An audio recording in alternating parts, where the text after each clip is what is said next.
ní ilé mọ̀fẹ́ ìyàwó mi torí pé ṣé ìránṣẹ́ ò ṣe dá ṣe. o ẹ fẹ́ ìyàwó mi òjíṣẹ́ Ọlọ́run wọn ní kò yẹ kẹ́ fẹ́ ju ìyàwó ẹyọ kan lọ. dádì ṣe rí bọ́lọ̀ ṣe kọ ìrìn àjò ẹ̀dá oníkálukú Ọlọ́run ló mọ̀.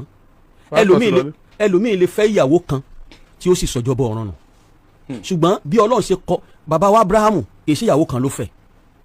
Dáfídì bó ṣe jẹ́ àyànfẹ́ Ọlọ́run kò kì í ṣe ìyàwó kan ló fẹ́. ṣùgbọ́n Old Testament ni ẹ.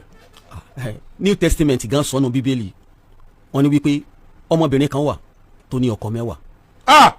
bẹ́ẹ̀ ni wọ́n wà ń bi Jésù léèrè wípé ṣé tó bá déjọba ọ̀run ta ni ó ṣe ọkọ nínú gbogbo wọn. Ó ní níjọba ọ̀run a kì í fàyà fún ni a dẹ̀ kì í fọkọ fún ni.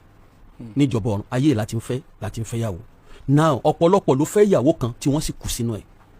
téèyàn ò bá lè accomplish iṣẹ́ tọ́lọ́ ní kéèyàn ó ṣe á jẹ̀bi ni. fún díẹ̀ yìí ọ̀pọ̀lọpọ̀ àwa tá a jẹ́ ìránṣẹ́ Ọlọ́run ìyàwó lọ́pọ̀lọpọ̀ ogun wa tó ń bá wa fìràn sàn ogun abẹ́ aṣọ tá a gbọ́dọ̀ sọ a máa ṣẹ́gun tí Ọlọ́run máa fún wa ní ìṣẹ́gun lórí ogun ológun ṣùgbọ́n àwa gan tá a wà nínú ilé a máa rẹ́rìn lórí píò ni ṣùgbọ́n à ń sunkún nínú ilé.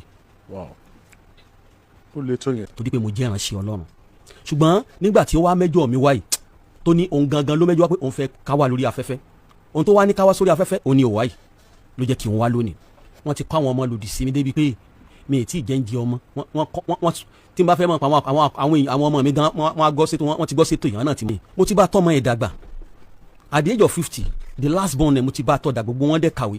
ọmọ mélòó ló bí. ọmọ 4 ọkùnrin 3 obìnrin 1 làwọn ọmọ tó bí.